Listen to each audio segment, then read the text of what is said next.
As we get ready to finish our first week of the daily prayer calendar, I want to ask you a question. What are your expectations when it comes to prayer? Do you expect God to answer your prayers the way you want Him to? Are you okay with His timing when He does answer prayers?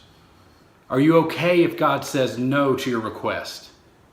I read a quote from Tim Keller recently that said, "We can be sure our prayers are answered precisely the way we would want them to be answered if we knew everything God knew." This is a difficult truth about prayer that we don't like to talk about very much. We don't like to think that God would say no to one of our requests.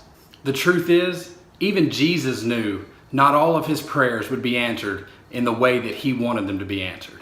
In Matthew chapter 26, we see Jesus praying from Gethsemane on the night He was crucified. And 3 times He cries out, "Father, take this cup from me." 3 separate times Jesus asked for an easier path to salvation.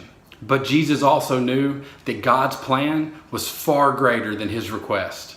Because 3 times Jesus cries out, "I want your will to be done, Father, not mine." Jesus had complete faith in His Heavenly Father.